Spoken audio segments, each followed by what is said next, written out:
All right, so like I said, we're going to be learning how to call action today. The process is very, very similar to what they do in Hollywood. We're trying to, make it kind of modify it to fit our purposes, but you're going to see pretty much the same thing in Hollywood all the time. This process is really designed to kind of eliminate errors that might come into your scenes and to kind of protect you from various things.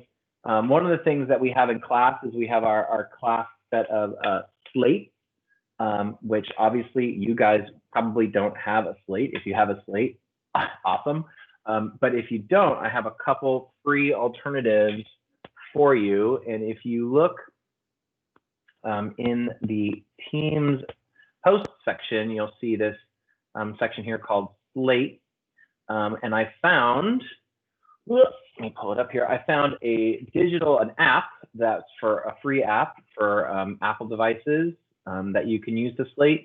I found a free one for Android. I couldn't test it, but it looked like it had everything we needed if you have Android devices, like a spare tablet or an old phone lying around. I mean, these are not super intense programs.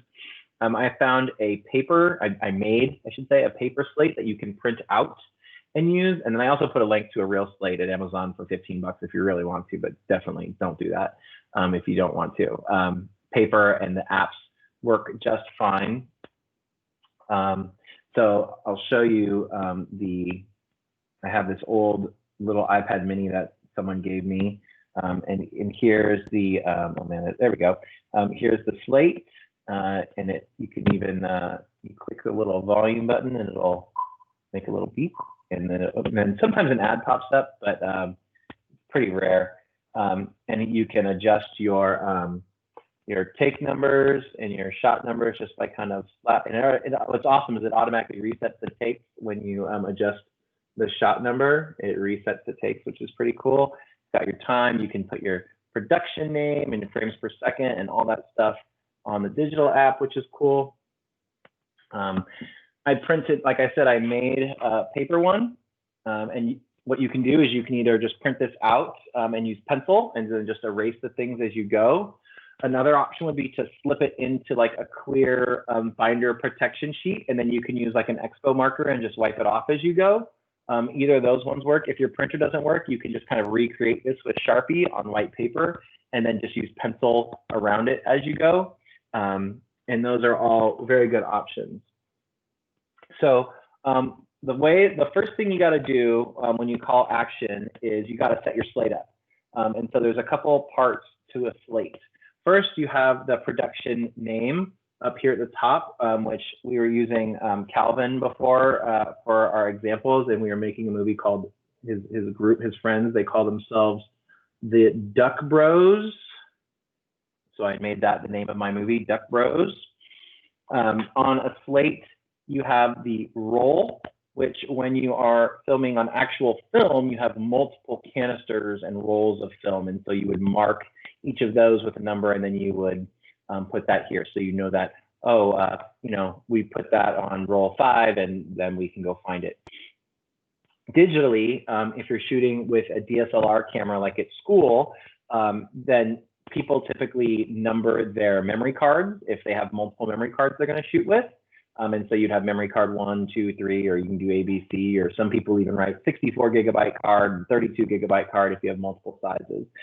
If you're just shooting on your phone, which is I'm assuming is going to be the majority of us, I would just put 1 in the roll because you just have 1 phone, and that's it. The scene is your shot number that corresponds on your storyboard. So depending on what shot you're shooting on the storyboard, if it's shot 5, you put shot 5 here. We usually just do shot numbers for our whole movies because our movies are generally pretty short, 20, 30, 40 shots. I think the biggest one we do at the end of the year is like 70 shots. But in Hollywood, they do scene and shot numbers. So they would do something like, this is scene 5A, right? Scene 5 would be the scene in the kitchen, and then it's shot A, shot B, shot C, shot D in the kitchen. And then when they leave the kitchen, they would update to the next scene and B, and then back to A. But we're just going to go with shot numbers. So I'm going to pretend today that I'm shooting shot 3 from my storyboard. And then take is the number of attempts that you have had at the shot. So since it's the first take, we're going to put take 1 if my actors mess up or my camera operator messes up, and we're going to do it again. And then I'd update that to take 2, and oh, that one was no good either. Helicopter flew over and the sound was bad. We'll go to take 3, and you just keep on going until you get it. All right. Down lower, you have the director and the camera operator name. I think on one of the apps it says director and DP. DP stands for director of photography, which is a fancy way to say camera operator. So I'm both in my case. I've got my date. It's pretty self-explanatory. And then over here, you have all words. You see day, night. So that's just basically off your screenplay, right? So I'm going to shoot at daytime. And then you see interior, exterior, and we are interior. Over here, you have MOS and sync. MOS means no sound, and sync means sound. And since I have sound in my shots, I'm going to circle sync. No one really knows what MOS stands for. There's like an old wives' tale, an old rumor that there was once a German director who came to Hollywood, and he told the people that he wanted it shot without sound, right? Like without sound, but a German would say it with the accent of without sound. And so MOS became the abbreviation for no sound. And then if you have a filter, you write the filter in here, but we're not going to add any filters. We'll add our filters in the computer. We're not actually using film with like a piece of glass in front of the lens and filtering it that way. So we're going to leave that blank. So my slate is set up and ready to go. All right. So now I would set up my actors and say, okay, actors, you're going to do this when we call action, and camera operator, you're going to do this, right? You explain everything that's on the storyboard. Let's see if I can make this work here. There's my phone. And then what do I need? I need web down there. Yep. Something like this. There we go. And then find the calling action. There it is. Okay, so this is the PowerPoint that's set up. So like we just went over, getting the slate ready. You can use digital or physical slate. And we went over how it all works. So let's go over kind of the process of calling action. So once you have your, I'm going to tilt this up because now that we don't have Calvin, we don't have to be tilted down to the ground. I'm going to tilt up to the sky a little bit because I am tall. There we go. Ooh, still not tall enough. Still didn't tilt up high enough. Oh boy. See, this is why it's hard without a camera operator. You got to do both. There we go. That'll work. All right. So I set up my actors. Like we're going to pretend that I have actors. It's not easy, guys. But the first thing that you want to do as a director is to begin everything. Once everyone's set and ready to roll, is you got to stand in the shot. You got to be right in the shot, you know, right here, you know, think about where the lens is. You can always just put it kind of right on the actor's face to help. Get your slate in the shot. We do this very first thing because that way, once the camera operator begins rolling, the slate will be in the very first frame of the video, right? The very instant the video turns on, the slate will be here. And that's really important because, and show you guys this, jumping ahead into the future, once we get to post-production, this is what life looks like. And as you're looking through all your shots here, I can just kind of bounce through all my shots and I can quickly see, oh, see this one I already forwarded. This one here, you can see that every time I jump to a new shot, the slate shows up automatically right at the beginning. Oh, I know exactly what shot it is I'm looking at because the shot names are just like random numbers. That doesn't help you, the file name. So having the slates right there at the beginning makes it really easy to bounce through and find the shot you need when you're editing, especially because you're probably going to be shooting out of order and finding the shot sometimes, you know, we don't want to waste a lot of time with that. So having the slate be the very first frame saves us a lot of trouble. Also, I can't have you see my Windows folders, but when you make a video and you look at it in, you know, Windows or Mac, the thumbnail is usually also of the file is usually also the first frame. which would be the slate. So right away, we want to be standing in the shot before anything else happens. That's step one. The director needs to stand in the shot. Step two, you're standing in the shot. So now step two is the director needs to tell everyone to stand by, right? When the director says stand by, that means all the other crew members, right? The grips, the camera operator, the actors need to get quiet and get ready. It also means anyone else around needs to get quiet as well. So for instance, if you're in the classroom shooting a scene and we're all in there working and some people are shooting, some people are editing, and one group's ready to shoot and they get everything squared away and they say stand by, everyone in the class needs to get quiet because they're going to shoot a scene. They can't have any background noise. And it's kind of like a courtesy we extend to each other. When you're shooting a scene in there and call stand by, you want everyone else to get quiet. So when someone else calls stand by, you need to get quiet. I get quiet. I had the principal in my office in the classroom talking to me once about something, and I heard a student call stand by, and I told the principal, like, hold on, we gotta wait, someone's shooting, right? Or you can even just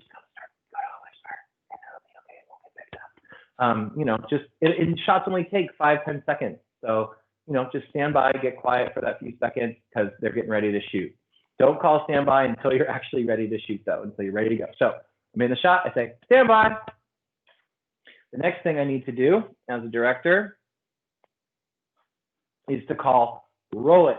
And basically what I'm doing is I'm telling my camera operator in a very fast and concise way, camera operator, could you please begin recording? But we don't have that kind of time. Time is money, so we've shortened it to roll it. I've also heard with actual film cameras where there's like a physical piece of film, they'll say turn over, which like they literally want like the thing to start spinning. So turn over or roll it. Those are both fine terms, especially in the digital world. We'll just say roll it. Okay. So stand in the shot, stand by, roll it. Once I say roll it, now I need my camera operator to do some jobs. Okay. So the camera operator, their jobs are in red. The first thing, once you hear roll it and you're a camera operator, you need to push the record button on the back of your camera. And on a phone, it's pretty easy. On the DSLRs at school, it's a little bit different, but you push record once you hear that word roll it. Once you push the record button, one of the most important things for a camera operator to do is to check the numbers. And by that, I mean the numbers there at the top, right there at the top, you need to make sure that they're actually rolling. You need to confirm this. Never assume, never hope that it's rolling. Know that it's rolling, double check, right? Camera operators double check. They make sure those numbers are rolling. They visually confirm it. And then they answer back to their director. So if I was the camera operator and I pushed record and I see the numbers are moving, and then I would say, rolling. Okay, so recap so far. Stand in the shot. Stand by, everyone. Roll it. Camera operator back here hits the button, make sure the numbers move, and then I say, rolling. You really want to double check that because maybe you accidentally double click it, the camera, or maybe you were in photo mode and you didn't realize it. And if I push the button, there's no numbers rolling, right? So that's why we always want to double confirm that those numbers are indeed rolling. And then I answer back, rolling. That lets my director know that everything's working. Okay, so my camera operator told me I'm rolling. I can stand here with my slate and I can give the shot and take number and mark it. So I'll say, this is scene 3, take 3, right? You don't have to click it. Clicking is really an antiquated thing for when you have your sound being recorded by a separate device and not your same device that's doing the video. So since we have phones and DSLRs that have audio recording built in, the click is really not super duper useful.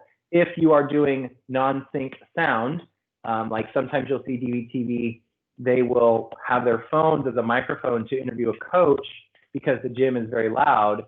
They will do a click and then they can find that click in the audio of the phone and match it up with the visual of the clappers touching. But it's just kind of fun to click it, even if you don't need to, even if you're shooting on the phone. I like to give it a shot 3, take 3, right? And all, it's fine to kind of like, even I did it. I looked, right? Make sure, right? This is shot 3, take 3, right? So don't guess and get it wrong. That'll really confuse your editor if you say shot 4, take whatever, and it's different, right? Once you give the shot and take and click it, then it's the director's job to get out of the shot. So shot 3, take 3. In real life, it's not the director. I'm saying for us. In real life, they have a clapper, person who slates it. But for us, the director is the person who's going to do this. So shot 3, take 3, and then get out of the shot, which leaves your actors over here, right? They're ready. They've been waiting here patiently the whole time. So director's got to get out of the shot. And once the director's out of the shot, they can say action, okay? We don't want to say action. The thing that I see people make the mistake of all the time is they go shot 3, take 3, action. But that means start, right? Action means start. And if I'm right here with the slate and I say start and my actors back here throw a punch and I'm standing here, what good is that, right? That's no good. I can't be in the movie. I'm not part of the movie. I'm part of the process. So that's why it's shot 3, take 3, get out. And there's no rush. Action, right? You can take a second. I hate when I see like shot 3, take 3, action, like, and they're cutting it so close. Give yourself some breathing room, right? It's digital video. It's free. You can delete it and try again. It's not like it's film where you shoot it and that footage is imprinted on film forever and there's nothing you can do about it, right? We can delete it and try again. It's okay. So same thing, like if you need to shoot the slate, there's a shot 3, take 3, and then you need to move the camera to go get, your extreme close-up, and then action. And then you can do the move or whatever it is you need to do. Any fish swimming around? Are they all hiding? There's one there. There's a red one. Action, fish. All right.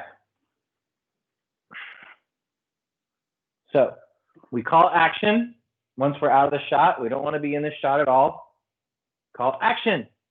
And that means it's time for the actors to act. It's the actor's job in green, right? Run the scene as described. Know your lines, throw the punch, act scared, cry. The camera pans and dollies and does whatever it does. Once you as the director are sure that the scene is done, you call cut. And that is the cue for the camera operator to push record again and stop the recording. Okay, so that is our process, right? Stand in the shot, tell everyone stand by. This is, then roll it, right? The camera operator hears the word roll it. They push record, they check the numbers, they say rolling. Then I say, this is shot 3, take 3. Get out, action. Actors do their thing, cut, and stop it, right? And so it seems like we just went through a bunch, and this page here looks like it's a whole bunch of steps, but really they're very, I've delineated them very explicitly. It's pretty fast. Like I said, once you give an attempt, you can take your slate and update your take if you're trying that same scene again, or if you nailed it, hey, all right, let's go. What's the next shot? Shot 4, starting take 1, right? Whenever you go to a new shot, you always start the takes over at 1, and then you just keep going. If you nail shot 4 on the first try, go to shot 5, take 1. Oh, that one we messed up. Let's try it again. Shot 5, take 2, right? And you just basically advance these as you get the shots. I like to check them off my storyboard. Some slates I've seen, or what some students do, which I like as well, is they'll take a binder clip and then they'll attach the storyboard to the back of the slate. And that way the director can be looking at the shot, check it off, match it up with up here, right? Because the director, they're in charge. This is their tool. This, the storyboard, and their voice. That's what they're using to get things done and to control everyone. And like I said, if you want, you can just use a paper one. Obviously, you lose the clack. You just write in pencil the different things. You might have to get it a little closer to see the pencil, which is fine. And then if you have a spare tablet lying around or an old phone, I would download those apps and use those for your takes, right? It even makes it green, so you remember to update the take 2. Once you get done with that shot and you update the scenes, it automatically updates the takes. Slate and roll would just stay at 1 forever. You know, you see director and DP, right? So that's director of photography, director of photography, and then all your different little settings down here. So this one's pretty sweet. I like that one a lot. And it's, like I said, it works on a phone as well. It's free. Free is free. Always good. Okay. So let's pop back over here. How do I want to do this? Like this? Yep. And like this? Yeah. There we go. All right. So and like I said, I put this PowerPoint, where are you, teams? I put this PowerPoint right here, calling action PowerPoint, so you can see it in our Teams view right here. So you can view it again, and you can just grab that that final page of it, which is the big, get rid of these, which is the big kind of big list of all of them. There we go. That's probably the best way to do it. And you can review that, because for our exit ticket today, turn this bad boy back on, is we're going to do another Flipgrid. It seemed pretty successful. Jaya's was ridiculous. If you, I don't know if you guys have the ability to see them, but you need to watch Jaya's. It's so good. It's like the best Flipgrid I've ever seen in my life. So nice job. But we're going to do another one. And what I would like you guys to do is, let me copy the link to it. I think I got it a little bit easier to use. I kind of changed some of the settings. Here's the link to the Flipgrid if you want that way, or here's the code if you want to just go there via your phone. And what I'd like you guys to do is to create a slate or download the app so you can print it out. You can make your own with marker and pencil and paper, or like I said, use an app, and practice calling action the same way that I just did. Record yourself doing the entire process. So, you know, push record, stand in the shot. This is stand by, tell your fictional camera operator to roll it. And then you can go, you know, you can just kind of narrate and say, hey, the cameraman pushes record, the cameraman checks the numbers, the camera operator answers me back, rolling. And when they say rolling, I say, this is shot whatever, take whatever. I step out, I call action, the actors act, and then I can say cut, and then we stop recording, right? And I just basically want you to practice doing what I just did, because next class, I'm gonna have you guys record a couple shots from a storyboard, and you have to have that process dialed in. And that's kind of part of the grade is, are you doing the process of calling action correctly, as well as are you translating the storyboard into real life correctly on your camera? But that process is a process that will remove errors and keep things organized and keep things clean as you work, especially once you get to bigger productions and more shots. Cleanliness and organization becomes a huge part of everything. All right, so